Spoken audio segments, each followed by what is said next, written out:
bit hairy, a little bit wacky. So we'll see if we can't do something about that, see if minimizing some of this will help us out here. Not quite sure if it's going to. Oh, my Lord. Nonetheless, we're going to continue to do what we do here at Turn 3 Racing Network. Still have my good buddy in the booth with me. He's still holding things down over there for me. So, Cody, if you don't mind, take it away for just a brief moment while I still work on a few things on my end. Thanks, Dave. Yeah, Chris Berg and Troy Radford have walked away from the field, but the Hornets' nest, while we were gone, was from 3rd till about 9th. That's started to kind of hold its ground and kind of spread out as drivers start to feel their way around this racetrack here at AutoClub Speedway, and the caution flag will fly. Caution flag is out as lap 16 goes on the board. Wow, 16 laps into this thing, and I've barely brought our viewers a lap here. Just some, technical issues and glitches. Sometimes you can't do much about them. You just got to work through them, and we're trying to find our way through the problem right now. But we'll get that taken care of and bring you up to speed with all the action that takes place. Cody, if you don't mind, keep an eye on these guys as they make their way to pit road. Yeah, and it's kind of a tough break for Chris Berg and Troy Radford. They had walked away from the field, had put almost a 4-second lead from 3rd. But this thing will definitely shake things up with 16 laps into this 100-lap race here at Auto Club Speedway. Of course, we want to welcome everyone to Turn 3 Racing Network. Dave's trying to get things figured out. The RFC NextGen series here from Auto Club Speedway. If you're just joining us, last 2 races, Chris Berg's been in victory lane, and if you're flipping over now, you're realizing very similar to what we had the last 2 races. He is back out front in this one. Back out front and leading the field down pit road. So Chris doing a fantastic job of picking up where he left off. Looks like everybody going to come down pit road. Yeah, Dave, and I'm looking for everybody to get 4 tires here and kind of make some adjustments, because really from 3rd on back, the field looks somewhat even, but the top 2 definitely show the speed. As I see Berg leaving pit road now, and it looks like Troy Radford is going to beat him off of pit road for the lead.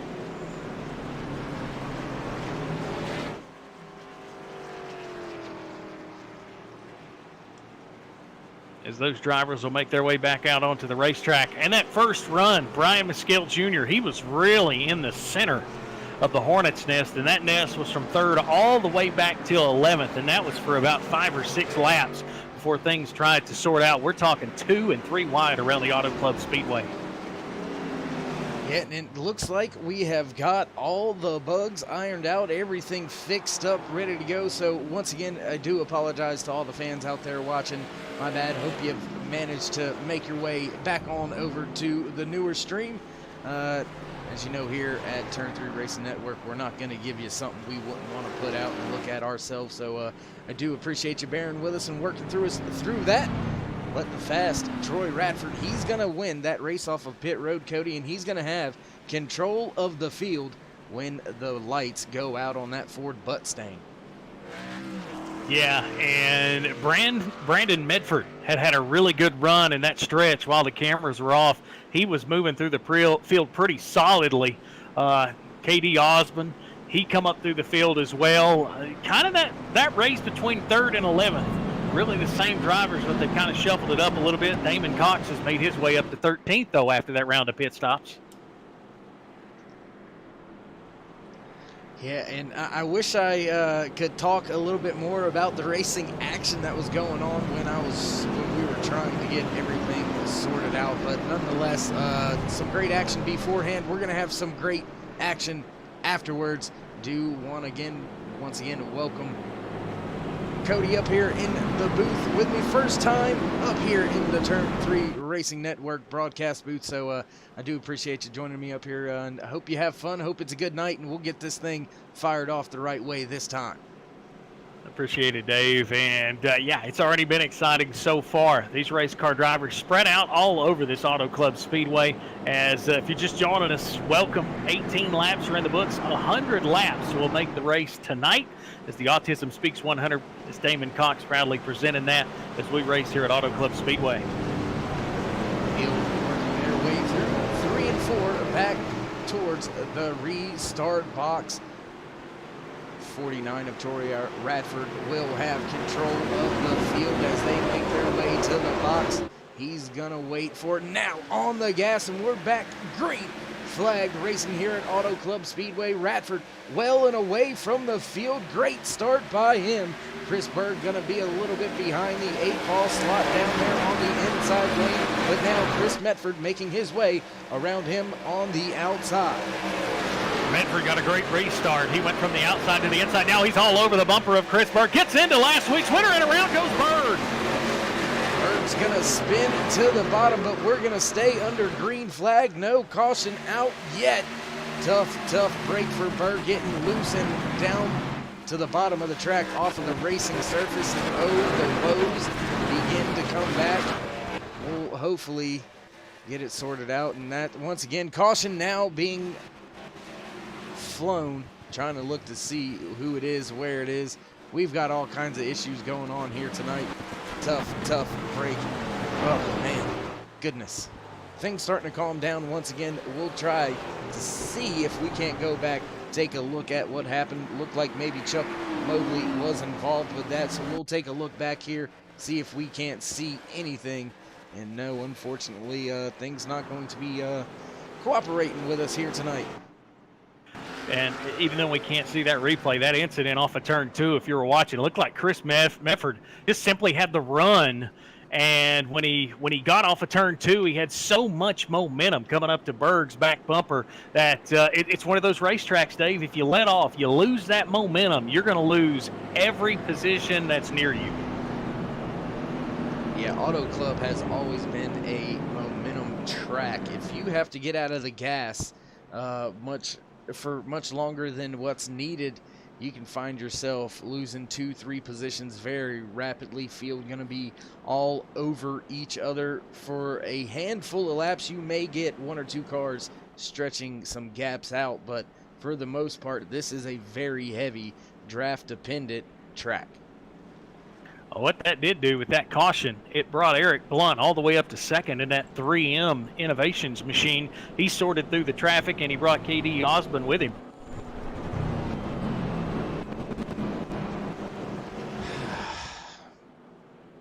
A little bit distracted by some of the issues and things going on. I'm trying to put myself past it, but you know how that it is with me and my stupidity. I'm not going to be able to let it go.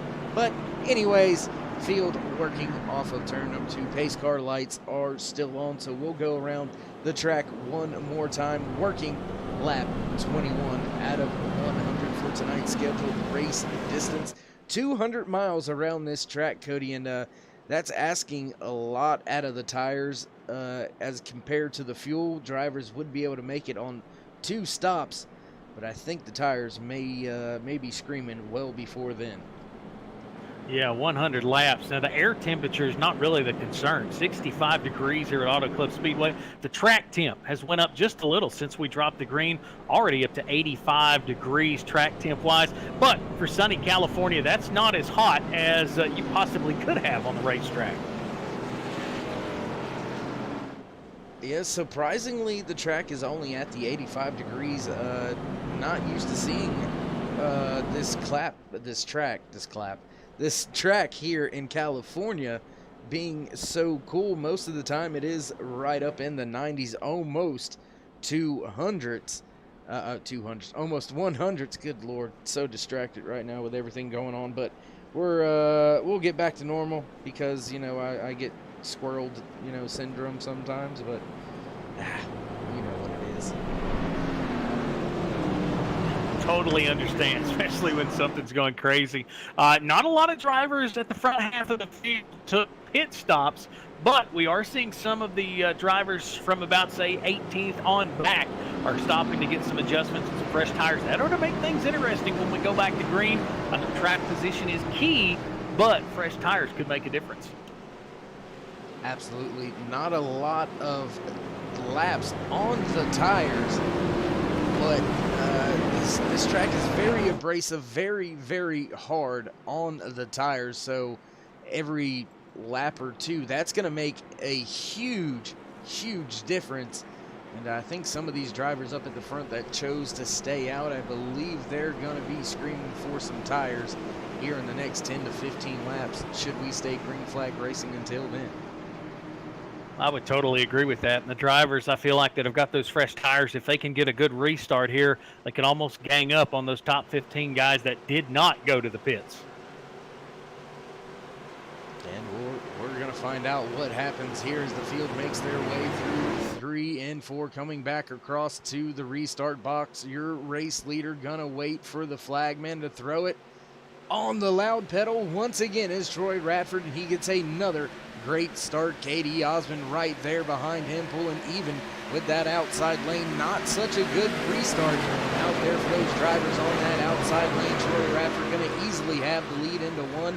Now Osmond coming right to his rear deck lid as they work through the center of 1 and 2. Yeah, Dustin Pink was side by side with Chris Medford. They're going to work it out, but here comes another driver on the inside making a big move. It looks like Alan Westman. He's up to 7th and trying to find 6th. Moving up through the field is Westman, making the moves early on this restart. Gotta get it done fast, gotta get it done while you can. A lot of drivers still side by side as they work their way back across the stripe to begin lap 24 out of 100 here tonight. Drivers go around in the back of the field. Looks like we're gonna stay green flag. They're down in the grass. Caution comes out.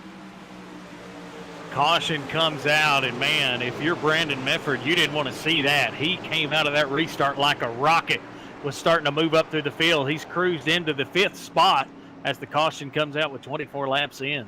And we're going to back this up one time, see if we can't find this with our turn 3 replay. Catching a little bit late. Drivers already through the grass, so unfortunately not going to be able to catch that one either on the replay here tonight. Things, once again, just not wanting to cooperate, so we'll rejoin the front of the field as they make their way to the back of the pace car. Katie Osmond now leading the field. Troy Radford right there in 2nd. Yeah, Dave, you kind of saw there on that restart, things fan out so much, and we talked in the opening about track position, how important it was. Those drivers from, say, 15th, 16th on back that got fresh tires and took pit stops, there's really nowhere to go when these cars fan out 4 and 5 wide sometimes on these restarts. Yeah, it's a very wide track, a lot of space to race and have some tight racing, but once the lanes are filled, you've got nowhere to go.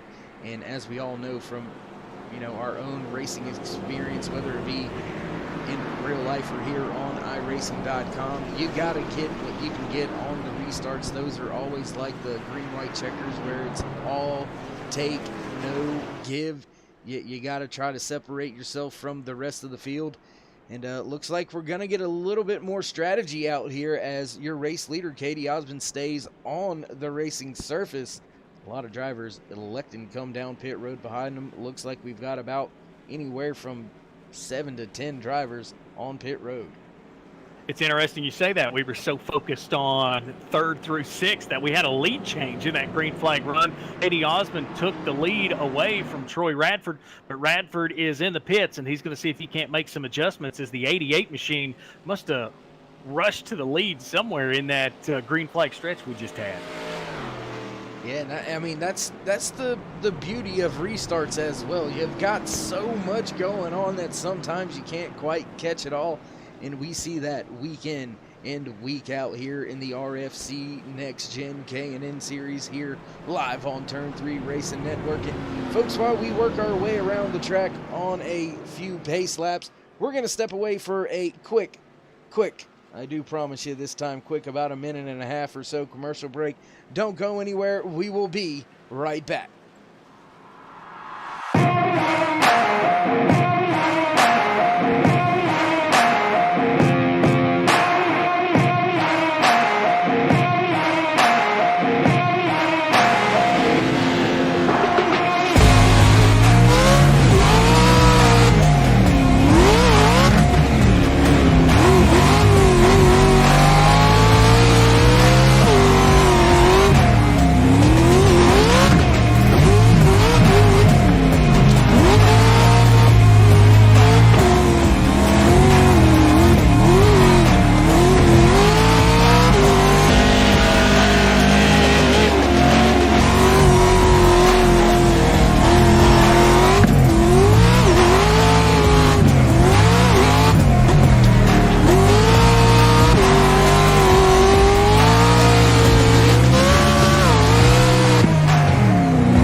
And welcome back trackside, and as you can see, those issues have reared their ugly head once again, so not sure what we're gonna be able to do about this here tonight.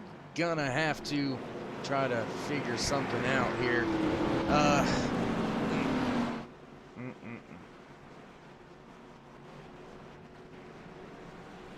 Hoping everything will solve itself and work itself out. Not really sure if that's gonna be the case, though. We'll try to get things back working here. Give us just 1 second. We will be right back.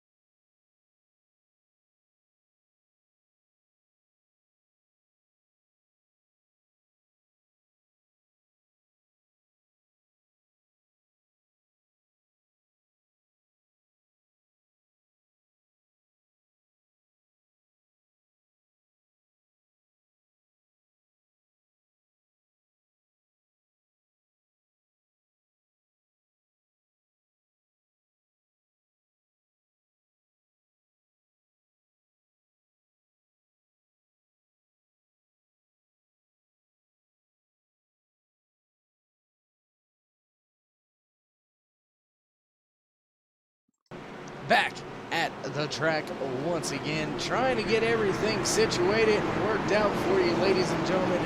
It seems to be giving us some fits here and there, but nonetheless, we're going to continue on.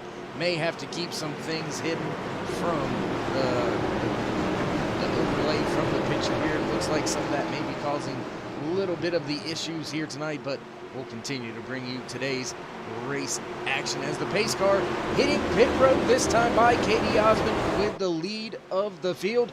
Green flag is out once again, and Osmond well and away from the field.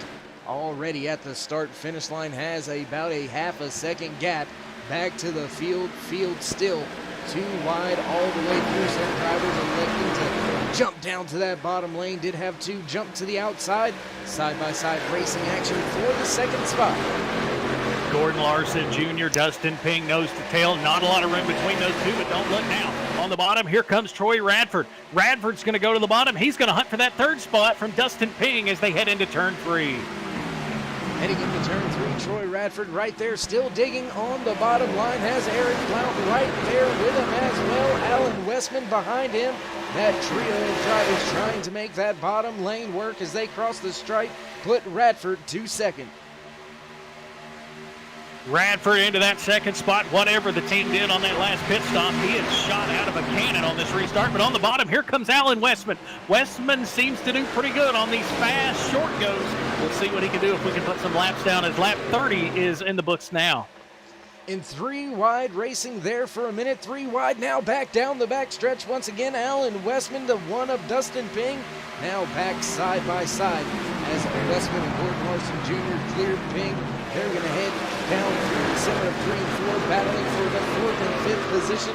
Looks like Osmond has set sail. He has walked out almost to a 1-second lead. Now Radford trying to maintain or build his lead. Gordon Larson Jr., only driver out there on the outside, has a little bit of help behind him, but he's going to find himself with no friends as we work lap number 31 out of 100 here tonight. 70 laps left to go here from AutoClub Speedway.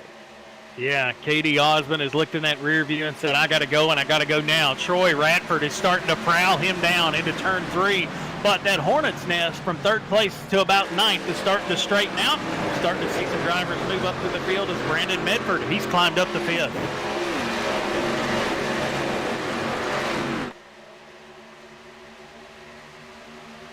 A lot of drivers still jockeying for positions out there on track. Your top 2 spots pretty much claimed at this point in time, but the rest of the field still trying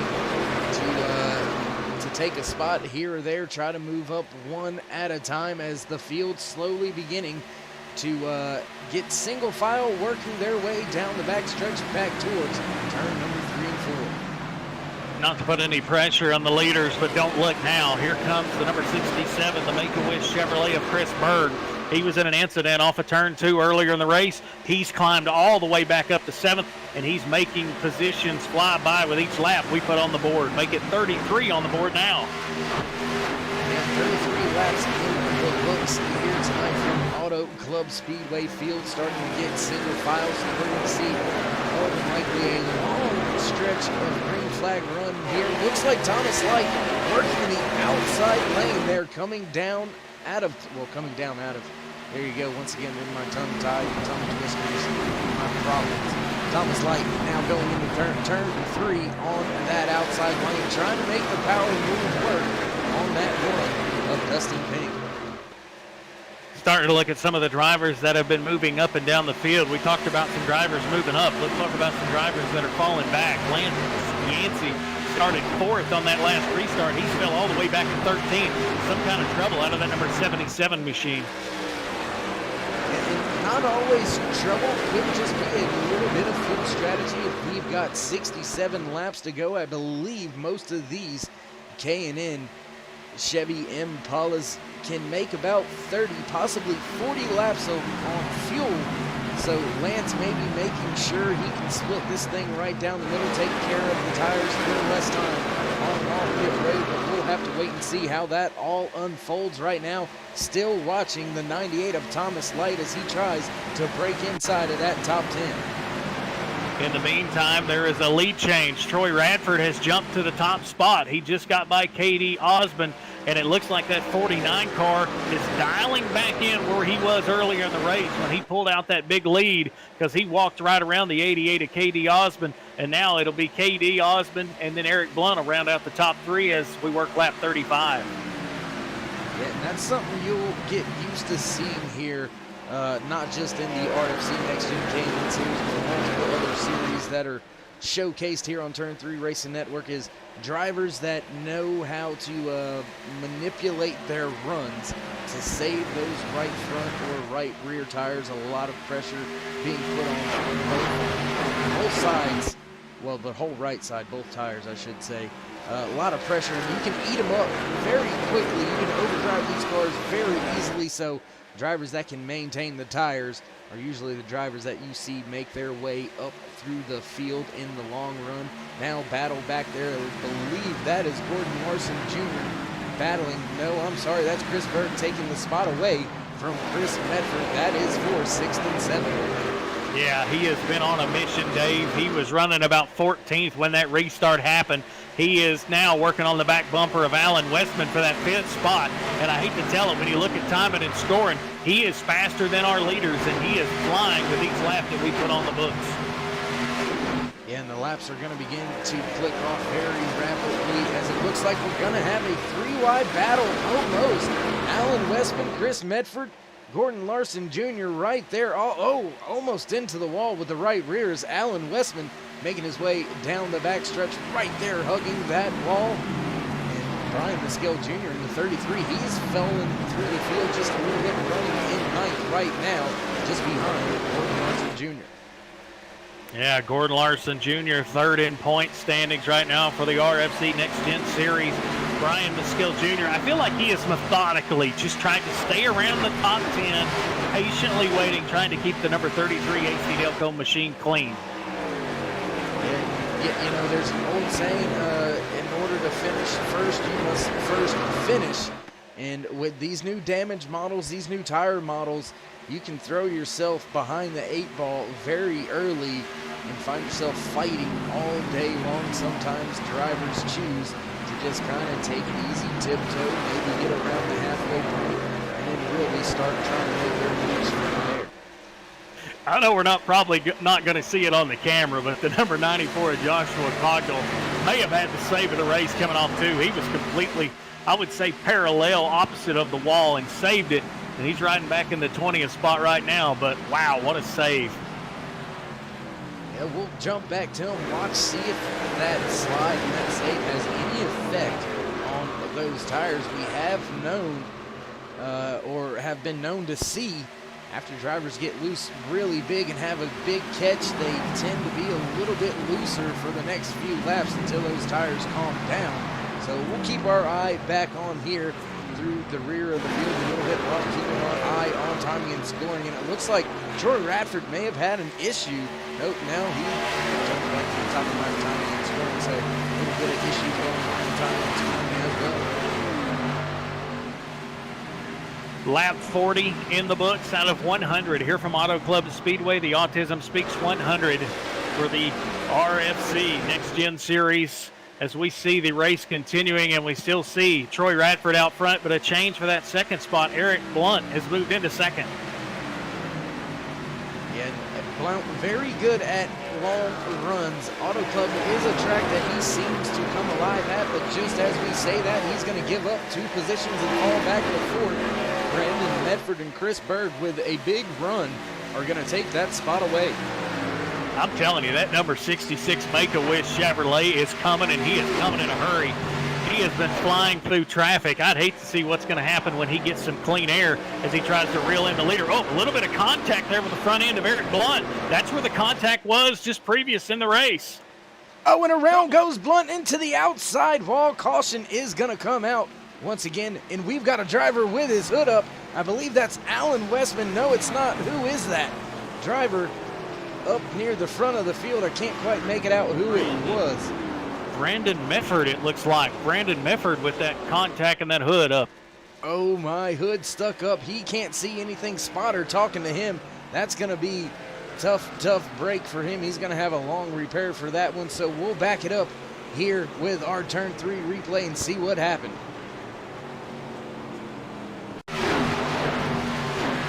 Drivers making their way through 1 and 2 on the replay here. Everything looking all right. A little bit of contact. Blount goes through. Trying to make it 3 wide, just not clearing. Oh, right around Medford's nose into that outside wall. And there you see that hood let go. Tough break for Medford. Tough break for Blount. He's going to be thrashing away on that machine down on pit road for a while. So we will rejoin our race leader, Troy Radford, as he brings the field up behind that Ford Mustang. 42 laps in the books of this 100-lap race. And Dave, that was almost in the exact spot where we saw Chris Berg go around just previously earlier in the race. Almost similar contact, but this time Berg slips away, and who hated to see that caution was our leader, Troy Radford, because now he's going to have a mirror full of Chris Berg out of these pit stops. gonna have a mirror full of a lot of drivers. Looks like the entire field gonna come down pit road, get 4 fresh, good year tires, get back out there on track. And you said it right, Radford not wanting to see that caution. But, I mean, we are almost halfway through this thing, so drivers going to have their intensity levels amped up just a little bit more. They're going to be willing to take a little bit more risks. So look to see the beating and banging, the door checking and slide jobbing may increase here as we get closer and closer to the end of today's Autism Speaks 100 live from AutoClub Speedway.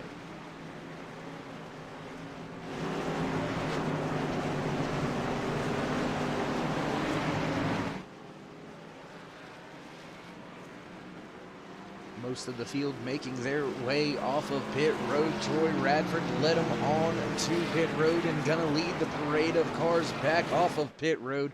So he will reassume the race lead as we work our way around the track under caution. We're gonna take a brief moment, see if we can't real quick get a word or two in with the driver leading today's race. Let's see if we can't get Cody Early to dial up that 49 of Troy Radford.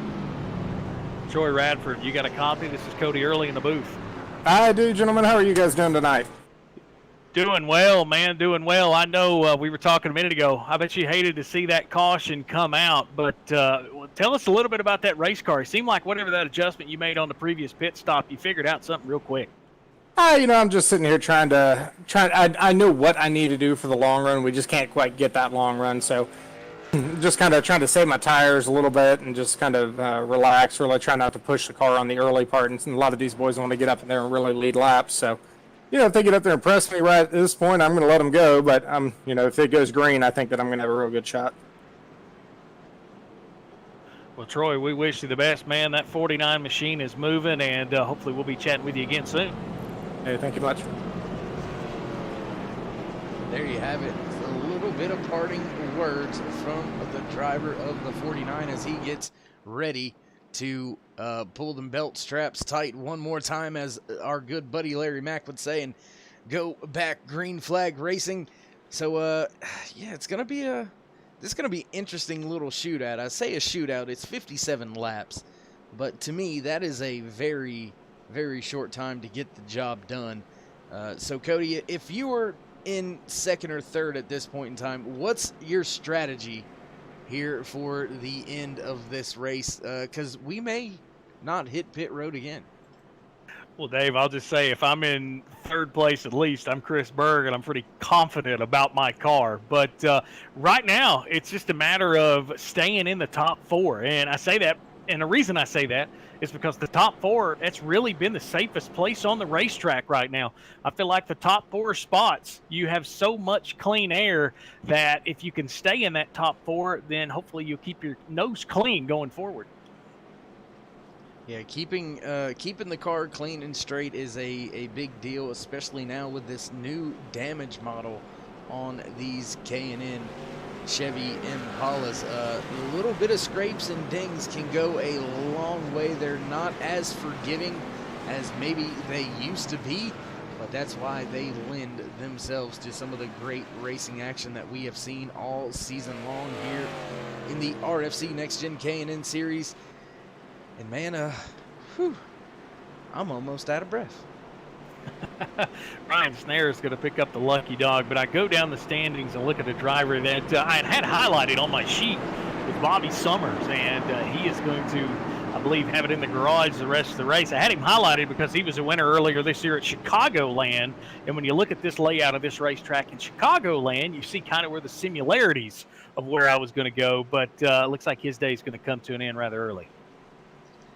Yeah, very similar layouts, very similar tracks, both being owned. Well, I don't know if Chicago is actually owned by Penske. Maybe by now. Who knows? He's been buying up a lot of stuff. All right, we're going to get ready to go back green. 45 laps in the books of this 100-lap feature here from AutoClub Speedway. It's the RFC NextGen Series. Out front, Troy Radford and Katie Osmond on the front row. Your two dominant cars for the race so far. Going to start side by side. Ford Buttstain finally moves out of the way. Radford gonna wait to hit the gas, and now nailing it, and down and away we go. Radford with a great start. Osmond spinning the tires just a little bit, had Westman right on his heels. Now the battle is for third, side by side between Berg and Westman going into turn one. Chris Berg on the bottom, Alan Westman on the outside. Now Berg's going to slide up in front of him. Now the top five are nose to tail as they come out of two and hit the back straightaway. Nose to tail down the back stretch. Field still all over each other. And this thing is about to get amped up a little. Oh, and Berg into the wall off of Westman's nose. That's going to bring out our next caution, our newest caution, and we'll go back and take a look at that with our turn three replay.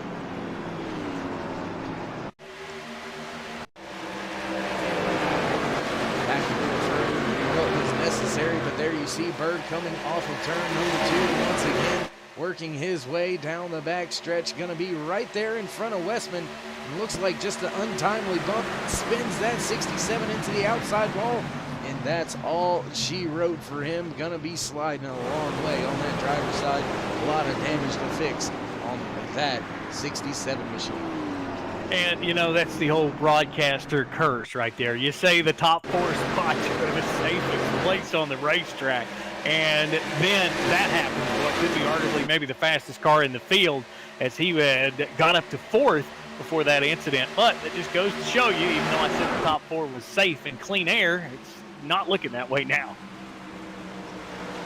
Yeah, and trouble can come from anywhere on the track, and you'll learn that us broadcasters, we tend to have a lot of different curses, and it looks like from the blimp view, just a little bit of a move there by Westman across the bumper of Berg. We'll back it up one more time from the blimp for you. Here comes Westman right on the rear bumper, a little bit of contact as he's moving to the left across the bumper, and that's just enough to put Berg into that outside wall. And tough break to see one of our fast cars, one of our leaders, with some trouble and in the wall down behind pit road. Well, down behind pit road, down on pit road. You know, I know we may not give a Where Did He Come From award, but right now, if I was to give that away, it would be the driver number 22, GBC Chevrolet, Cody Terry. We haven't talked about him this entire race as we get ready to hit the halfway point. He is on the bumper of the 33 car of Brian Mescal Jr. and in fifth spot.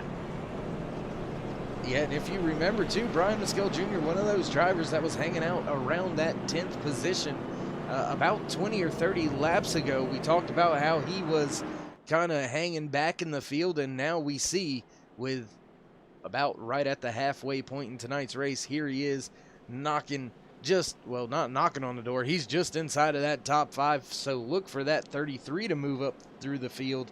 We've got a few other drivers as well making a way up through the field. 98 of Thomas Light has broke inside that top 10. Rick Reinert in the 19 also inside the top 10. Roy Hyde, he was coming up through the field.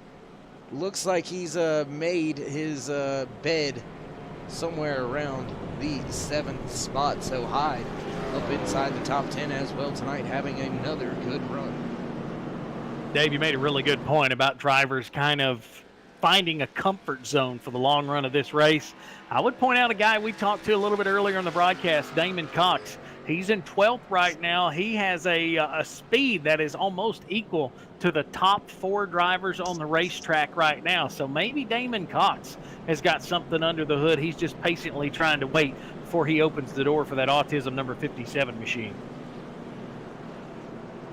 Yeah, and there we see that car on track right now, making its way around the track under caution. Nice looking Autism Speaks K&N Chevy Impala being piloted by Damon Cox. And Cody, you know him as Mud, but ever since I used it once, he has now become the Unicorn.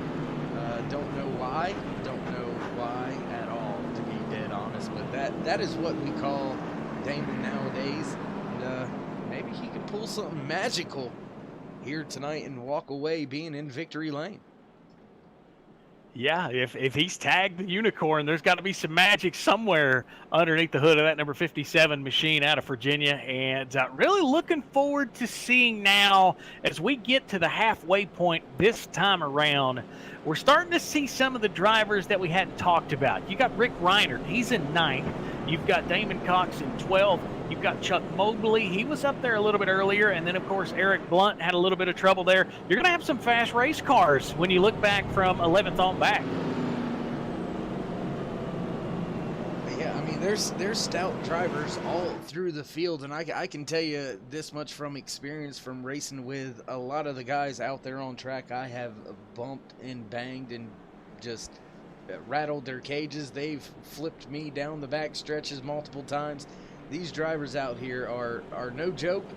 All of them are fast, and if you find yourself up near the front of one of these RFC NextGen K&N Series races, you have done something special. Not easy to win here on track with this group of drivers. Pace car lights have finally went off, and we will get set to fire this thing back off once again. 50 laps will be remaining when we take the green flag for this newest restart. And we've got a few drivers that haven't been up there near the front. Brian Mescal Jr. going to start in second row outside lane. He hasn't been that far through the field on a restart, so we'll be interesting to see what he does. As they roll down the back straightaway and into turn number 3, really think about lane choice. That would be in drag racing, but really the lane choice on these restarts has been the inside, Dave, because simply the outside just can't get going on one of these restarts. Maybe Katie Osmond will be able to change that with Brian Mescal Jr. behind him. Yeah, and I think, Cody, that's a little bit of the leader being able to start anytime the pace car leaves the racing surface and they've made it to the restart box. They have that little bit of advantage to put the gas a half a second, probably a little bit less than that, but the reaction time for the outside lane just hasn't been there so far. Field coming off a 4, pace car gonna duck off. Yeah, here they come into the tri-oval. Troy Radford, Katie Osmond, front 2, and the green flag is back out. A great push from Chris Medford as the top 2 start to break away. Top 2 start to break away. Chris Medford right there behind Troy Radford. Not gonna clear Osmond is Medford, but Radford has still a half a car gap over Medford, and Osmond way up the track through 1 and 2. He's gonna drop that position to Medford as the field works their way down the backstretch. Everything looks to be all right. We'll check a little bit further through the field back here with Roy Hyde running just behind Brian Mescal Jr. Yeah, Roy Hyde had a great restart. He's starting to work onto the back bumper of that 33 Brian Mescal Jr. machine. That is for the 6th spot if he can get there, but here comes Thomas Light. Thomas Light in the Mountain Dew machine, and as the instant that I say that, here comes Tyler Hilton to the bottom. A lot of different drivers making a lot of different moves right now. Hilton to the bottom, gonna get the position away from Thomas Light. Now digging, trying to take the spot away from Roy Hyde. Not going to be able to do it. The momentum's going to bring the 98 back to his door on the outside, halfway down the backstretch. Halfway down the backstretch is right, almost 3 wide as we see Damon Cox battling door to door now with Douglas Waskaki. He is, well, into the inside now as they swap kind of a crossover move. Now Damon Cox will go to the bottom. We're going to jump back up with your race leader, Troy Radford, beginning to step away from the field, and Osmond seems to have some issues.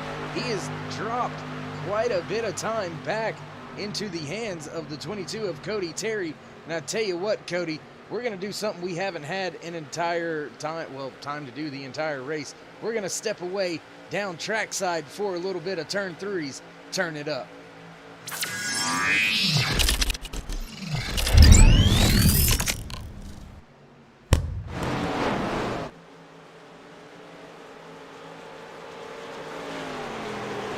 Caution is out, and that is going to ruin the turn it up, but we'll see what happened. Gonna look through the timing and scoring here, see if we see anything going on.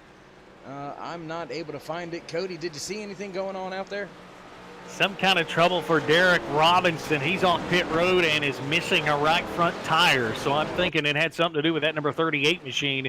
He's currently on pit road, but awful damage to the right front of that car. We backed it up, and we have found it. The keen eyes of Cody Early helping us out here on Turn 3 Racing Network. Looks like it was a little bit of 3 wide there for a second. Up through the middle and into the side of the 76. Then contact with the 6 of Eric Blunt sends that 38 into the outside wall hard, breaking the right front tire off. He finds himself on pit road. Yeah, I was flipping through and I seen that car and missing the right front tire, and I realized that had to be possibly something to do with it. But we talked about track position in the opening. Right now, Eric Blunt earlier in this race had the best track position you could have. He was up in the front, and now he's back there in traffic as we've got leaders on pit road.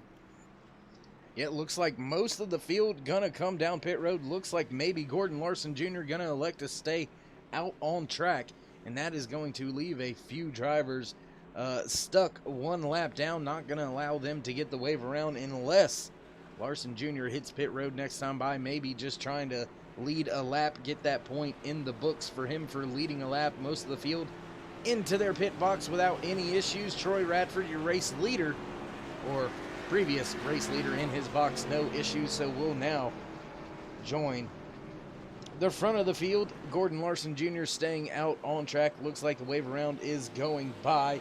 That will be, was that Tyler Hilton? I believe that was Tyler Hilton getting the wave around that time. Yeah, and another driver that's going to play the gambling game here at AutoClub Speedway is Lance Yancey. He was in the top 5, one of those restarts previously, and faded rather quickly, but he's going to be out into the second spot as we get ready to go back green, as now we are over halfway, 55 laps in the books here from AutoClub Speedway in the RFC NextGen Series. And actually, that lucky dog ended up being the 45 of Brian Snare, newcomer to the series. First time out on track for Brian here with the RFC NextGen K&N Series. Doing a good job getting himself back on to the lead lap. And as long as you are on the lead lap, you've got a fighting chance. You've got a dog in the fight. And interesting to see Lance Yancey. He's going to put his dog in the fight here. Let's see if he stays out on track. Looks like he's going to stay out on track, so that is going to put him into the race lead. He did pit the last time under the last caution when pit road was open for the last time. I know that just got very confusing, didn't it?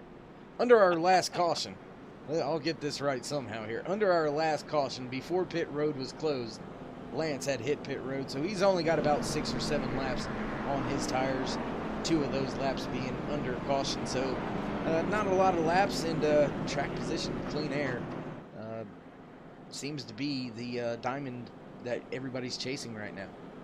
We was kind of thinking alike there, because I was going to say this will be the first time we're really going to see Troy Radford in that number 49 car, who's been dominant today. We are going to see him in some kind of lap traffic. We're going to see him on the inside lane behind that 77 machine of Lance Yancey.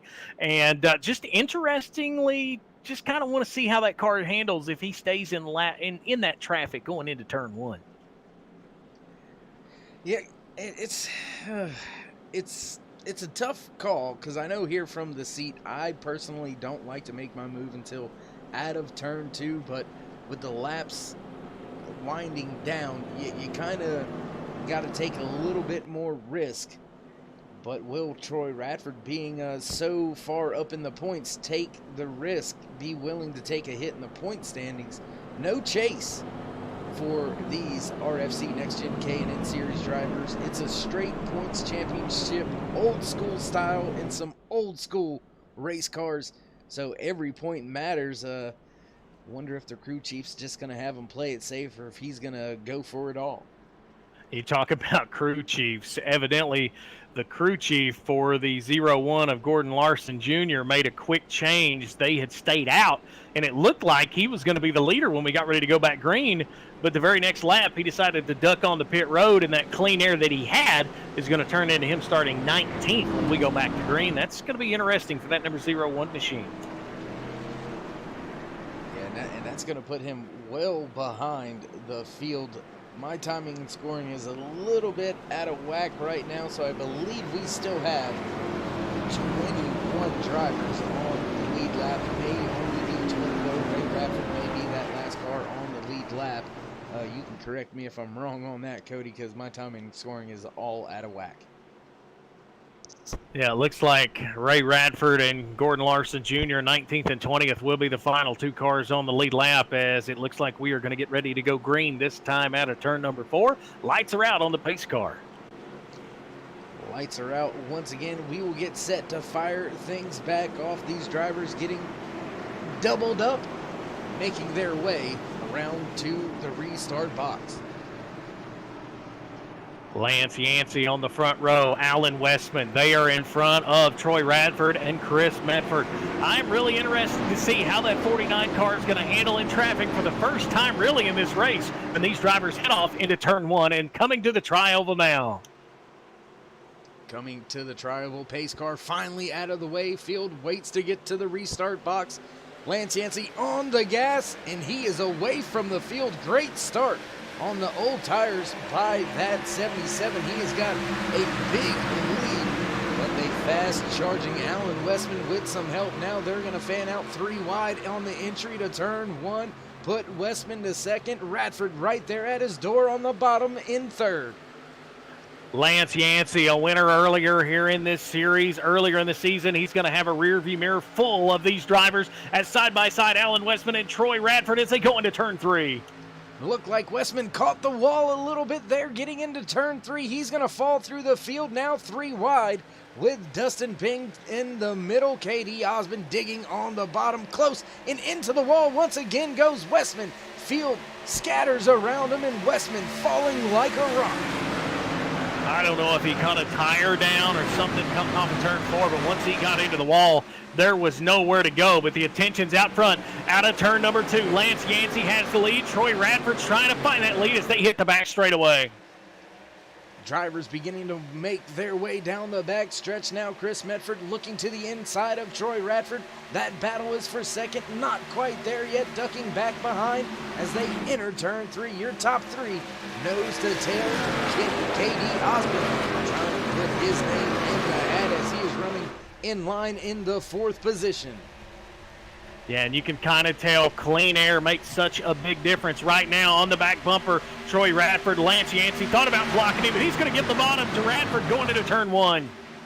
Radford with the preferred position down through turns 1 and 2. Can Lance Yancey stay on his quarter panel? Nope, looking for a crossover off of 2. Side by side down the back stretch with Lance Yancey on the inside. Can Radford make the power move work through 3 and 4? Radford made it look good rolling into turn 3. He's going to have the top spot. Now the battle's on for second. Lance Yancey has it. Look at the bottom. Here comes Chris Medford. Medford off of turn number 4. He's going to move to the second spot, and here comes KD Osmond. Osmond slots in right behind Medford. Those drivers battling for the second, third, 4th position. 3 cars mixing it up as Radford walks away. Not too far. A 2-10-second lead now for your race leader, Troy Radford, as Chris Medford has finally secured that second position. Brian Mescal Jr. back there running in 6th. Just behind this battle, a lot of drivers fanning out down the back stretch. Looks like Roy Hyde stuck on the outside lane running in 8th. Yeah, those top 4 are battling, and what they're doing is they're opening the door for Cody Terry and Brian Mescal Jr. in 5th and 6th. They are slowly reeling these top 4 down. It's going to go from a 4-car race to a 6-car race if those other 2 drivers can reel them in. Looks like things slowly starting to settle in from this latest restart. Your race leader, Troy Radford, well and away now, almost a half a second lead over Chris Medford. And I tell you what, we'll try to do it one more time, Cody. Let's go down trackside to turn it up.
man, oh man, absolutely love it when we get to bring you those great turn it up shots here on Turn 3 Racing Network.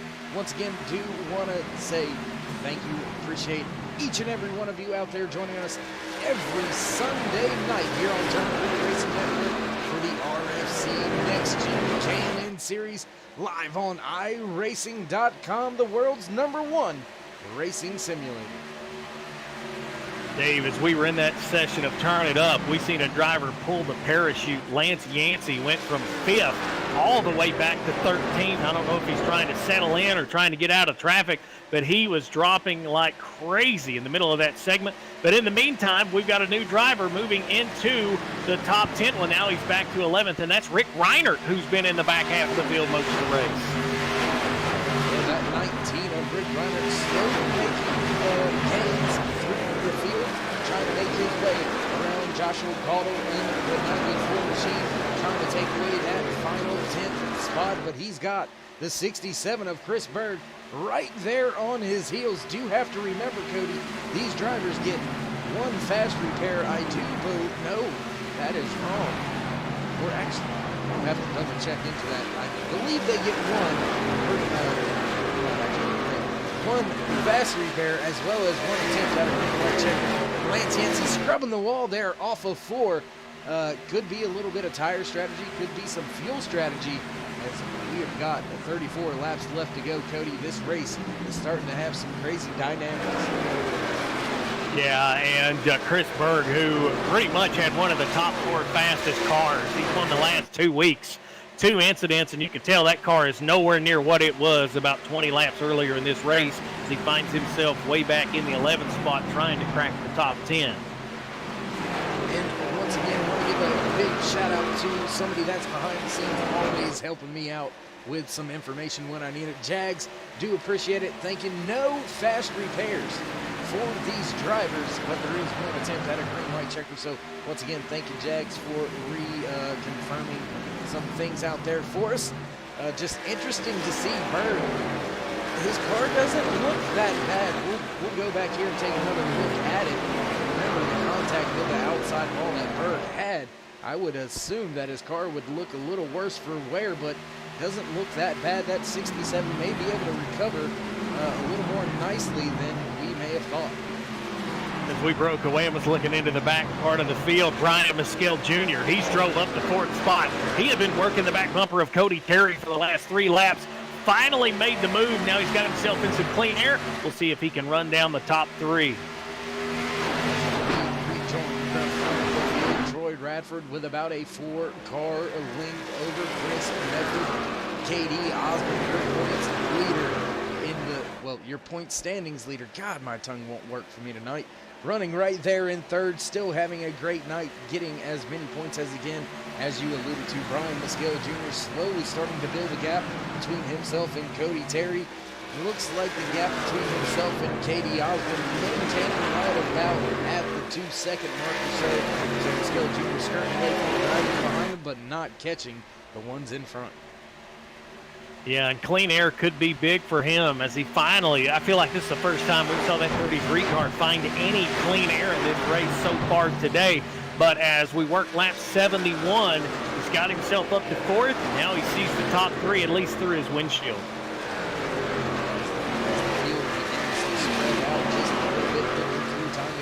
Do have a few battles out there on track. Tyler Hilton dealing with Cody Terry, trying to take that position away. Thomas Light now moving to the inside of Dustin King. He's going to make that pass work through the middle of 3 and 4. Looks like Roy Hyde right there hanging out behind Berg. He's going to look just in front of Berg, I'm sorry. Going to look to try to take the position away from Dustin King now, and caution comes out. Looks like the Unicorn Damon Cox with some trouble. We'll have to back this up a little bit, see what happened here. Yeah, Damon Cox and Lance Yancey were battling there for the last 2 laps.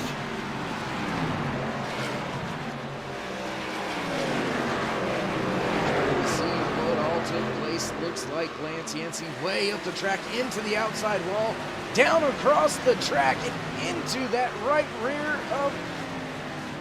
of Damon Cox. He spins around. hits the escape button, ejecto cedo, cuz back on pit road goes the unicorn, Damon Cox. Hate that. Hate to see that, because Damon had really started to make some ground. No, he wasn't passing half the field in one lap, but you could see that car was getting a little better. And Lance was struggling, looked like on the track with the handling of that race car, and eventually it cost both of them. And I think that is just a product of those older tires. Lance Yancey out there on much older tires than what the drivers around him were. The 7-lap difference of tires. Then you add on the little scrapes and bangs with the outside wall, and it can spell disaster not only for yourself but also for the drivers around you. So tough break for Damon Cox, caught up in somebody else's mess. You know, that's how it is in racing. Sometimes it's not your fault, but you end up with a bad finish.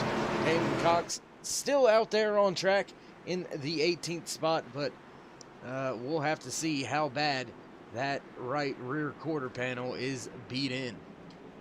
Tell you what, we're going to learn real quick how important tires are right now. As the leaders, most of the front of the field is on pit road. This could be the last pit stop, Dave. You know, it's got to be one that's very important. Get everything right and get it back out on the track with good track position. Yeah, drivers on pit road for what could be the money stop of the race. Whose pit crew has what it takes to get them off of pit road first? Your race leader, Troy Radford, in his box. Right side goes up on his 49 machine. Down and around to the left side. Nobody off of pit road just yet. Radford on the gas, waiting for the jack to drop. Down and away he goes, and he's going to win the race. Oh, very close. Race off of pit road there. Wow, I would say very close. Chris Mefford had an amazing pit stop. But if you want to go with the quickest pit stop on pit road, Cody Terry and Tyler Hilton tied. Their crews went 14 flat. That's going to put them in 4th and 5th as we get ready to line them back up. And I was trying to back it up and catch that race off of pit road, not able to get the camera working properly when I needed it to bring you that race off of pit road. That was probably just as good as some of the battles we've seen on track. Definitely, those crews going to work. The difference in that pit stop, Troy Radford was a 14.4, Chris Mefford was a 14.7. So there's your difference. That's probably the gap between those two coming off of pit road that time. Yeah, the money stop being handled very well by a lot of drivers out there. Great job by a lot of crews, and that's going to put the fast 49 of Radford back to the front of the field. Chris Medford going to line up just to his outside. Katie Osmond and Cody Terry will make up your second row. Tyler Hilton, Brian Mescal Jr. starting in that third row. Thomas Light, Chris Berg, Dustin Ping, and Troy Radford. That's the leader. Roy Hyde gonna round out your top 10. Yeah, you take a look at that top 10. It's pretty much the top 10 we've seen through most of the race. And now we've started to see that Chris Berg machine creep back up into the top 10. He's an 8th, of course, winner of the previous two races here in the RFC NextGen Series at Darlington and at Bristol. Now, we'll see kind of what you got. Not to quote the late, great Kenny Rogers, but you got to know when to hold him and know when to fold him on that last pit stop. I got a feeling, unless something crazy happens, that could be the last time we see some of these cars on pit road. And unfortunately, you're not going to have these little bits of information, but it looks like, judging off of previous races, the caution flag has been known to fly with about 13 laps remaining here in the race at AutoClub Speedway for the RFC NextGen K&N Series. So we may not have seen the last of that pesky yellow flag, but these drivers going to be on the loud pedal, not caring about water temperatures, not caring about flags. They're just in it to win it at this point in time, and I'm sure we're going to see some great side-by-side, 3 wide, maybe 4 wide, when we get this thing fired back up here at AutoClub Speedway. Yeah, they roll across the start-finish line this time. 25 laps to go. This 100-lap main event here from AutoClub Speedway, the Autism Speaks100 here from the Chicagoland Speedway. We thank you so much for hanging out with us here on Turn 3 Racing Network. It has been a blast so far from my very first broadcast. We've seen some amazing racing so far. And speaking of that, Cody, once again, do want to thank you, appreciate you coming up here in the booth tonight, giving it a try, giving it a run. I've appreciated you here. I'm sure all the fans, viewers, and family out there have as well, doing a fine job. And these drivers fixing to give us something even more to talk about. If you thought that last stretch of green flag run had some excitement built into it, just wait till you see this one, because we're going to have just 25 laps remaining when we go back green flag racing. 3/4 of this race going to be in the books, and it is down to the witching hour. Business gonna pick up, pace car gonna duck off here eventually, finally get that slow, ugly Ford butt stain out the way, and we can get back to what we love, and that's racing. It's going to be Troy Radford out front. Chris Medford will be to his outside. Here's the deal. The last restart that we had, the outside row, it's the first time the entire race they actually got moving. It's going to take those two on the outside together to try to get out front, and Cody Terry's way back off the second place car. For him to try to close that distance before we go back green flag racing. They're starting to close now, trying to get a little bit of a run. Pace car on pit road. Green flag in the air once again here at Auto Club Speedway.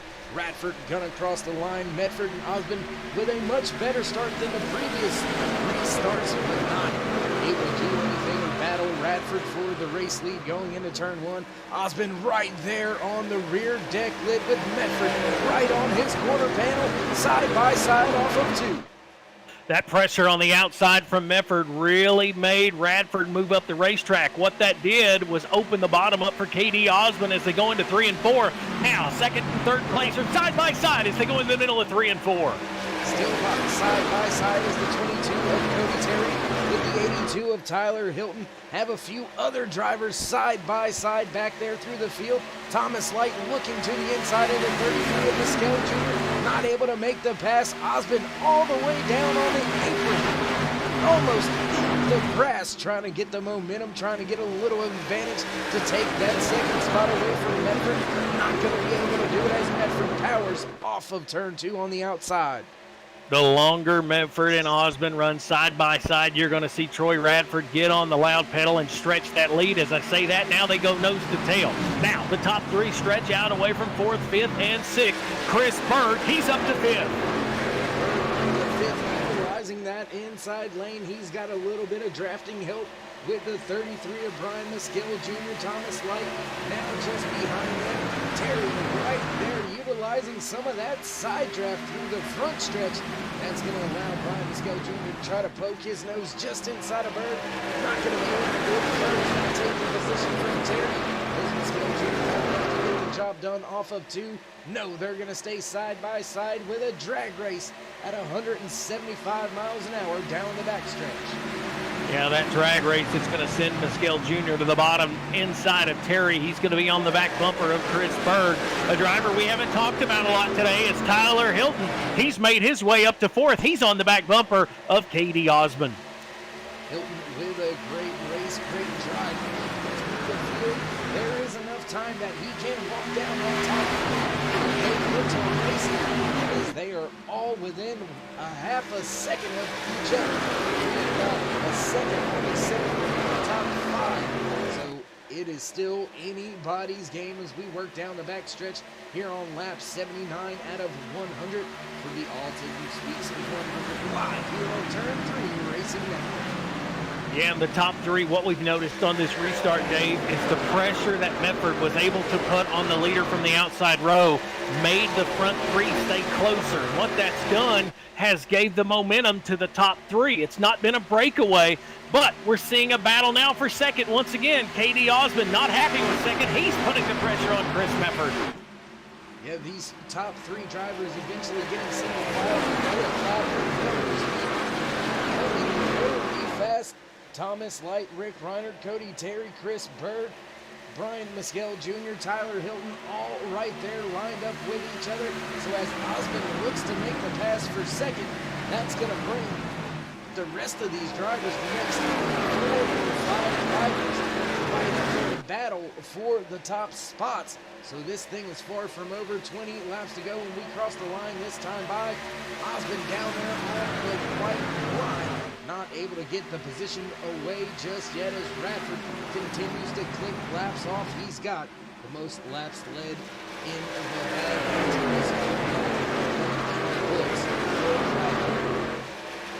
As they say a lot of times in racing, the cream will rise to the top. The top 2 in the point standings for the RFC NextGen Series. Right now in the top 3, the only car in the middle is Chris Mefford. He's trying to make a difference for himself, as now he's got a little bit of room in the second spot off of turn 4. Open up the gap just a little bit. Maybe Osmond may have burnt off the tires a little too soon on this latest green flag run. He's hitting all over his rear deck lid. That's going to be a battle for third. Chris and Brian Escape, 5th and 6th. They're going to make their way up there and try to take that spot away as well. Tyler Hilton, he's on the bottom, coming out of turn 2. He's underneath the current points leader, KD Osmond. You may have been right, Dave. The tires may have faded away on that number 88 machine, because right now Tyler Hilton is stalking. Here comes Chris Bird and Brian Mescal Jr. Losing some ground now to the front of that 88 of KD Osmond. Points leader suffering a little bit after pushing so hard on this latest green flag run. We restarted this race with just about 25 laps to go. We've still got 18 laps left to go. A little bit of rub there with the wall for Osmond going into turn number 1. That's going to put Brian Mescal Jr. now right there on the rear deck lid, trying to take that spot away for 5th.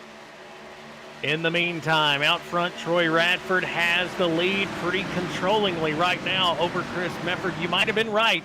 Those two were side by side for almost 5 laps. May have worn the tires out, but for Troy Radford, he's hunting for his 3rd win of the season, and right now he's holding on to about a 4-car length lead. Radford liking what he sees out of his rear view mirror, and that is space not only between himself and Chris Medford, but space back to Tyler Hilton, who has now captured the 3rd spot. 3 wide for 4th as Brian Mescal Jr. in the middle. He's going to make the pass on Berg, as well as Osmond put Mescal Jr. up into the 4th position now as Radford makes his way through 3 and 4 back to the line once again, and we will have 16 laps left to go here today in the Autism Speaks 100. 16 laps to go. Brian Mescal Jr., Chris Berg, Katie Osmond, and Cody Terry now. It's a 4-car race for that 4th car spot, and here comes Cody Terry to the bottom of the points leader. Yeah, these 4 cars battling it out for position for a top 5 spot. Brian Mescal Jr. slotted just inside that top 5. Chris Berg maintaining the last position in the top 5 as Osmond continues to fall through the field.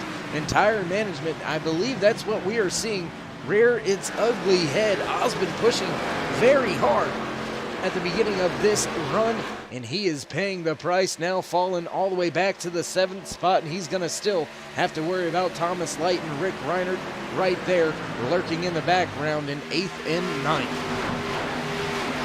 Indeed, Dave, as we start to see the laps wind down. Only 15 laps to go here at AutoClub Speedway. Your leader, Troy Radford, Chris Mifford 2nd, Tyler Hilton 3rd, Brian Mescal Jr. 4th. As it looks like behind him, it's anybody's race. And I mentioned the name earlier. Here comes Rick Reiner. He's caught the tail end of these top 10 cars. I want to give a quick shout out to the driver of the 6 machine, Eric Blount. We've seen him with some trouble. We actually seen him caught up in 2 separate instances, and he is running in the 10th spot right now. So great recovery throughout today's race for Eric Blount and that 6 Machines crew, doing one heck of a job keeping the 00 of Roy Hyde at bay right now. Roy running in the 11th spot, 1.2 seconds back from Blount as your race leader Radford continues to clock him off and get his laps led up there. I don't know how many laps Radford has actually led through the season. It is a tremendous amount when he gets out in front in that clean air, Cody. He is a tough customer to beat.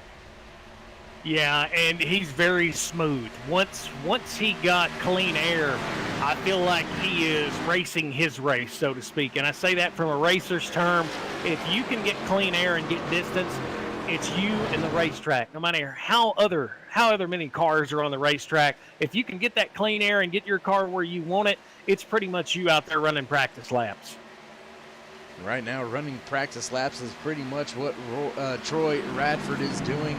Well away from the field, almost a half a second lead over Medford. Battle going to be for that second position between Medford and Hilton.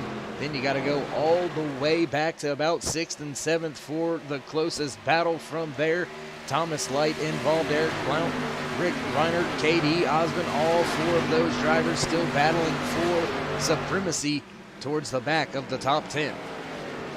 Yeah, and Tyler Hilton in that Victory Junction number 82 machine, he's got the back bumper of Chris Medford now, and that last run through the trial, it looks like they were kind of drafting each other, and they have pulled within about 3 car lengths of leader Troy Radford. Be interesting to see if these two will work together as they come to 11 laps to go this time by. 11 laps to go, 0.3 of a second is the race lead now, so Medford trying to scratch and claw his way back up to the rear deck lid of Radford. Radford trying to step away from the rest of the field, trying to overtake Osmond in the point standings, and Osmond not having very good finish. If the race were to end right now, he would be slotted in the 8th position, but he's got the 6 of Eric Blount right there on his bumper, trying to take that spot away. I don't know if it's any indication, but that last time out of turn number 4, Chris Medford was within 2 car lengths of our leader, Troy Radford. Now, the second and third spot fade away, but the last time out of turn number 4, these two were within I might say 2 car lengths away from the leader, but Troy Radford has put the pedal down and kind of stretched it away again. Yeah, Radford starting to open up that gap back to right around the half a second. Tyler Hilton has closed in on the rear deck lid of Medford, though, and Brian Mescal Jr. slowly inching his way up to those drivers in the 2nd and 3rd position. So your podium has not been decided just yet. These drivers could get to racing. If they touch, something could go wrong. You never know you never know till it's over. But looks like the drivers are going to have a very tough time tracking down that 49 of Troy Radford. Leader across the line. This time we're in single digits. 9 laps to go in the Autism Speaks 100 here from AutoClub Speedway. Don't go anywhere. We've still got the top 3 literally under a blanket, even though there's about a 4-car gap. One mistake, and you're going to see 2nd through 4th. Even Brian Mescal Jr. is going to be all over the leader if he makes a mistake. And we've seen Chris Medford get a little bit wide there on exit of 2. That allowed Tyler Hilton to work right there to his bumper. Now through 3 and 4, Medford building a little bit of a gap, about a half a car length separates 2nd from 3rd. Brian Mescal Jr. about 4 to 5 car lengths back from then. As Radford crosses the line, we're going to be working lap 93 out of 100 here today. 8 laps left to go from Auto Club Speedway, and these drivers have put on one heck of a show. Great restart, drivers making their way from the back to the front. Some drivers falling from the front to the back. You're right, Dave. The fans on the Turn 3 Racing Network watching at home, and everybody here in Joliet, Illinois, here in Southwest Chicago has seen an amazing race. Don't go anywhere just yet, because it looks like Chris Medford, he's closing in. Looks like that gap's now back to 3 car lengths. Medford doing all he can to try to close the distance between himself and race leader Troy Radford. Rest of the field kind of stretched out. Brian Mescal Jr. not able to make any gains the last 2 laps. Tyler Hilton has been right there. Mosquito in the ear, if you will, of Medford. Not going away, but not closing the distance. Yeah, and you take a look at the top 5 right now in 5th, Chris Berg, with the race he has had. Dave, I think he's going to be more than happy to leave leave this place with a win.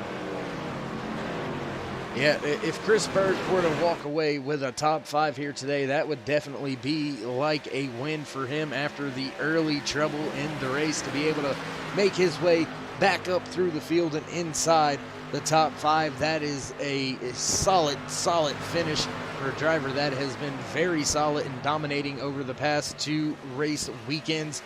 But right now, man, dominating on track here tonight from AutoClub Speedway is the 49 of Troy Radford, who's led over 60 laps out of the 100 scheduled for today's race distance, as we work lap 95 as Radford comes around 3 and 4. We'll begin lap 96 with only 5 laps remaining here from AutoClub Speedway. Flagman has 5 fingers in the air. Final 5 laps here from AutoClub Speedway. Now you can start to see Tyler Hilton getting a little bit impatient. He feels like he's quicker. He's going to go to the bottom of Chris Medford. Now they're on the back bumper of the leader. 3 cars right there at the front battling for the race lead. Tyler Hilton able to make the pass on Medford. That allowed Brian Mescal Jr. to close in the distance just a little bit. Radford still has somewhat of an advantage, about a 0.3 of a second race lead over Tyler Hilton, now sitting in second. Put Medford back to third. Here comes Mescal Jr. Brian Mescal Jr., he's going to try to get into the podium. He works on the back bumper of Chris Medford. But in the meantime, in the front spot, Troy Radford comes across now with 4 laps to go. 4 laps remaining for the 49. He's wanting to maintain the race pace that he's got, not overwork that right front tire through these tough, gritty corners. He's got Tyler Hilton closing in now, just 0.2 separate your top 2. Now make that 1/10, 1.99. It's the closest it's been so far as they come off of turn number 4. 3 laps to go in the battle for the lead. It is far from over. Troy Radford, Tyler Hilton, the top 2 as they battle through the tri-oval with 3 laps to go here from AutoClub Speedway. 3 laps to go. 4 drivers battling for the race lead. Less than a second separates first through 4th. Brian Mescal Jr. in that 4th spot, trying to close the distance to Chris Medford. Tyler Hilton right there knocking on the doors of Radford's race lead. Can he get the job done? Does he have enough time? Rest of the field down and off of turn 2. Everything looks calm back through the field. This is where the action and battle is at the front. Radford on the lead through 3 and 4. Radford has been so smooth. It looks like the second, third place car is going to catch him in the middle of 3 and 4. He has a great entry off 4 and through the tri-oval. He holds on to that lead now with only 2 laps to go in the Autism Speaks 100. Only 2 laps remaining, and Radford staying calm, cool, collective. Knows Hilton is right there. Has raced with Hilton multiple times. Knows the tendencies of the driver of that 82. So look for him to utilize that knowledge here as we work our way into 3 and 4. And when the leader crosses the line this time, we'll see that white flag in the air and we will be official. White flag in the air this time for Troy Radford. And in the second spot, even if he stays in second, great points day for Tyler Hilton. Came in 24th in points, but right now, Dave, he's hunting, prowling the leader, trying to get a win. Trying to get the race win as we've got the 1 to go, presented by NextGen Racing Leagues. Tyler Hilton all over that rear deck lid of Troy Radford, working their way off of 1 and 2. Does he have enough to make the pass going into 3? Brian Mescal Jr. right there on the deck lid of Medford for 3rd. Going into turns 3 and 4, he has led 67 laps today. This one would be 68. Troy Radford off of turn 4. Tyler Hilton there on his rear bumper. Will he get there? Sliding off of 4, your top 2. Drag race to the start-finish line. Radford's got the advantage, and he's going to get the win here at AutoClub Speedway. Great run to the line by Radford and Hilton. That was a very close finish. As a matter of fact, less than a tenth, 51 hundredths of a second is what decided that race win for Radford. One heck of a job by him as Chris Medford able to steal that final podium position. Brian Maskill Jr. so close to getting the job done, but unable to take that third position away. My goodness. What a great finish to a great race. Glad everything worked out for us. We're going to take a brief moment here, step away as your race winner, Troy Radford, comes around the track to get some celebrations on. We're going to step away for a brief moment, get everything set up for our post-race interview. So don't go anywhere, ladies and gentlemen. We will be right back.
Once again here on Turn 3 Racing Network. Once again, ladies and gentlemen, thank you for joining myself, David Worrell, in the booth with my good buddy Cody Early. We have been treated to an amazing race here today on Turn 3 Racing Network from AutoClub Speedway for the Autism Speaks 100, and we have finally gotten opportunity to catch up with your race winner, the driver of that 49, the fast as always, Troy Radford. You got a copy, bud?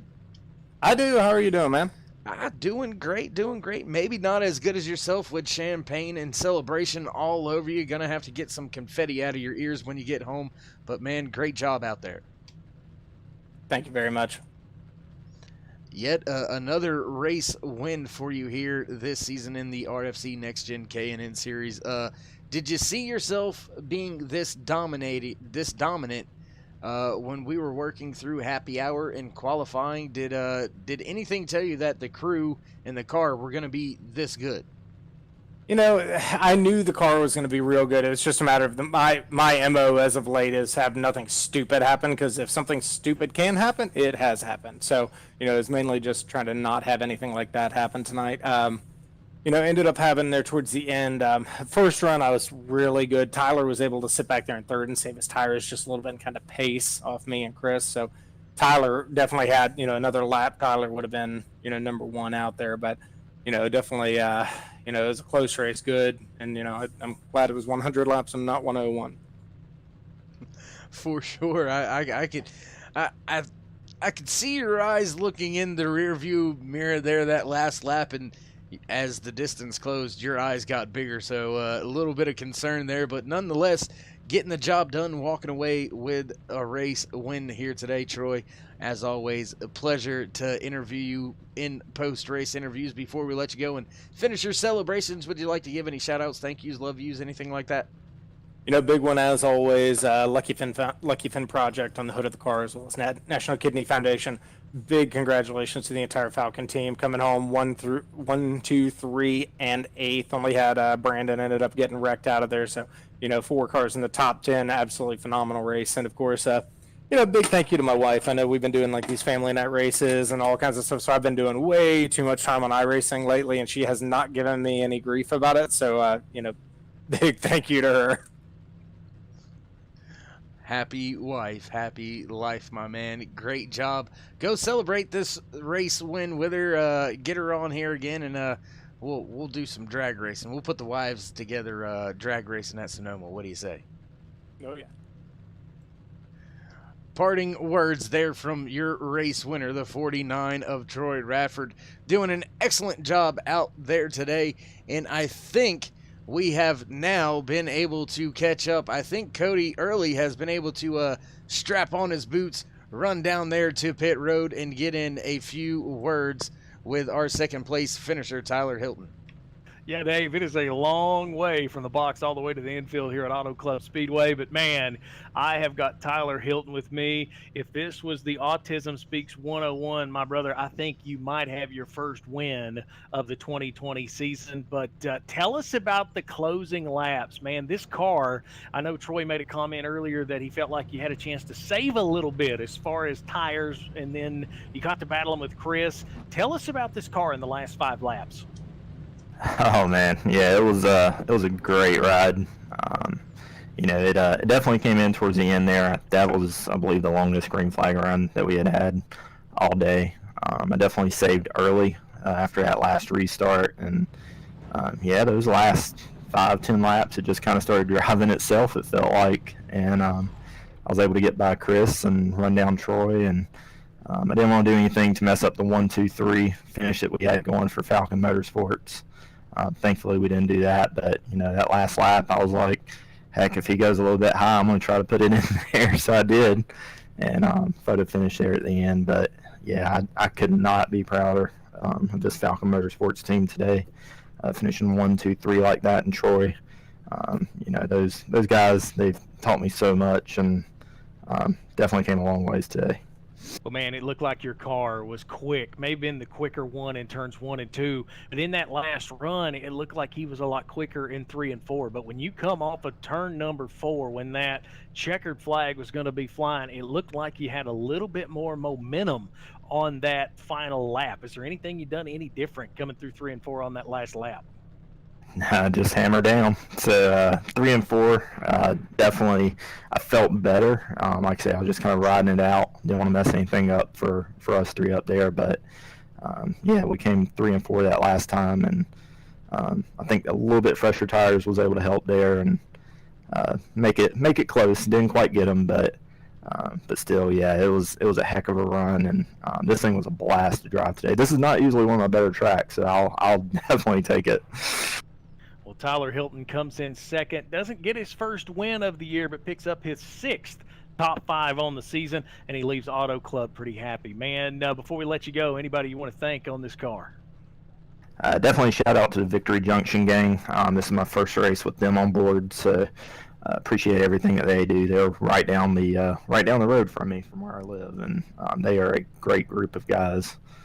Everything that they do, and kind of keeping Adam's legacy and stuff alive through that camp is pretty remarkable.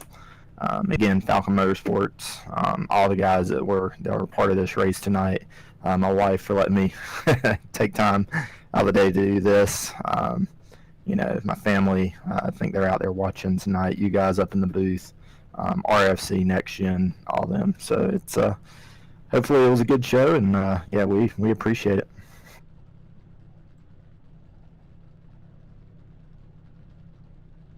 I believe we'll head it back over to Dave, and I think Dave has found our 3rd place finisher, Chris Mefford. That I have, Cody, finally able to get the communications worked out here with the driver, finishing in the 3rd and final podium position out there tonight, the 84 of Chris Medford. You got your ears on, bud? I hope so. Hope you don't misplace those, huh? I've done it a time or two. Well, my man, finishing in 3rd place here today. No, that's not where you wanted to finish. Everybody wants to finish first, but you had a great run going there. Did at any time, even though that is your Falcon Motorsports teammates, did you ever think of maybe a bump and run or maybe a little bit of a block? No, I was telling the guys that I'm just trying to ride here because I never got a really long run, and I didn't know what my car was gonna do. And Tyler just caught me so fast. I'm like, dude, whenever you want it, take it. Because I wasn't trying to pressure Troy. I know Troy's in the championship hunt, so I didn't want to take no chances on that. But so them guys, it was quick. That it was long green flag run there to the end, 25, maybe 26 laps. I do believe it may have ended up being green flag run there. At any point in time, were you concerned about that right front wear, or what did the tire wear look like out there tonight? I wish I could tell you. I know that first run, I think I had like 84 in the right front, percent left, so it wasn't too bad, but we also wasn't pushing too hard. But I know this long run, it was definitely getting tight in 3 and 4. I didn't want to rotate very well. 1 and 2 seemed like it was okay. All right. Well, once again, Chris, great job out there finishing in third place here today, rounding out the podium for the Autism Speaks 100. Before we let you go, though, would you like to give any special shout outs, thank yous, love yous, I do's, anything like that? Well, the ideas has already happened. But thank you guys for broadcasting it. Thanks for Troy and Damon for putting up with all of us. I know it can be a headache sometimes. Shout out to all my Falcons Motorsports teammates, Troy, Tyler, heck of a run, Doug, well of a run. I know Brandon didn't have no misfortune, but uh, 1, 2, 3 is great. I mean, it's hard to get that anywhere you go. Let's get a shout out to Riley, Riley Kids Hospital. I know they're one of the biggest hospitals for kids in the world. I know they got a big support from me. Shout out to my fiance, my brother, which as I said, he didn't finish very well. Shout out to Turn 3 Network. They kind of help us with a little bit of sponsorship here and there. Tyler does some amazing paint jobs, as you can tell. I think that's about it. All right, my man. Well, we will catch up with you next Sunday night. Thanks, man. Take care.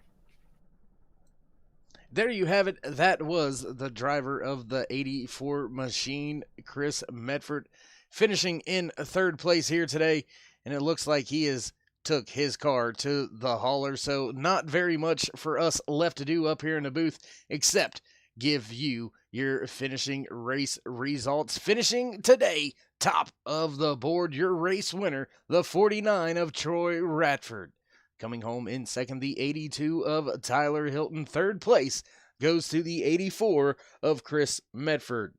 Fourth place goes to the 33 of Brian Muskell Jr. after a valiant drive in that last stint and finishing just inside the top 5 with an incredible run after early mishaps and misfortunes in today's Autism Speaks 100, the 67 of Chris Berg.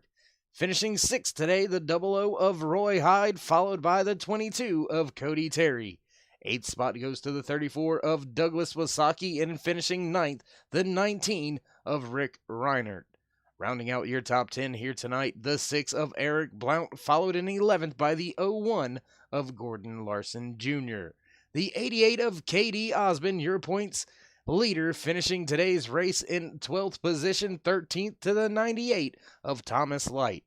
14th spot goes to the 94 of Joshua Caudle, while Chuck Mobley in his 76 machine finishes in 15th. 16th spot to the 3 of Michael Massengill. 17th spot goes to the 47 of Ray Radford. 18th to the 57 of Damon the Unicorn Cox, your race sponsor for the whole month of April for the Autism Awareness Month.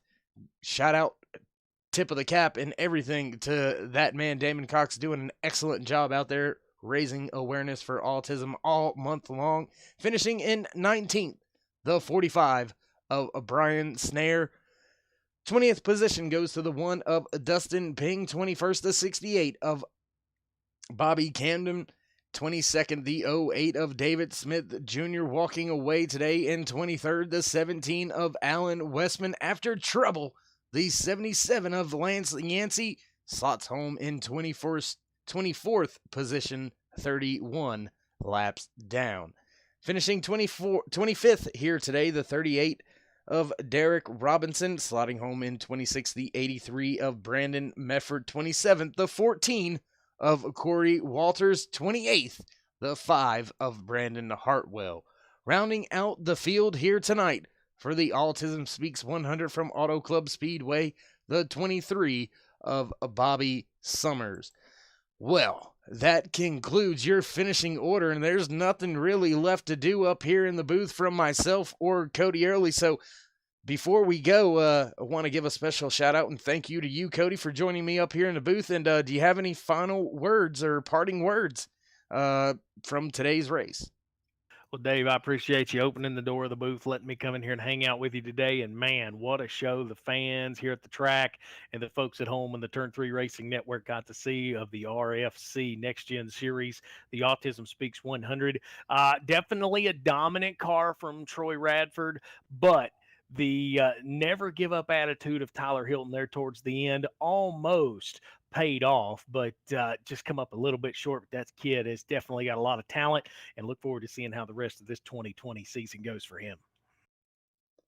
All right. Well, ladies and gentlemen, once again, thank you for joining us, not just tonight, but each and every time you do here on Turn 3 Racing Network. If you haven't already, go ahead and shoot these drivers a thumbs up. Click subscribe, smash the bell over there on the right-hand side. Get notified anytime we go live here on Turn 3 Racing Network. From myself and Cody Early up in the booth here tonight, and the rest of the guys back at Turn 3 Racing Network, Muth in the booth, Chris Legue, Rick Hammond, Stormin Stolfus, Danny Valenzuela, any of those guys, if you see them, poke them in the eyes and said, Dave told you to do it, they'll kiss you on the forehead for it. Just kidding, just playing. Final parting words, though. Everything's crazy in the world right now. Everybody be a little nicer, be a little kinder, stay safe, stay loved. We'll catch up with you next time here on Turn 3 Racing Network.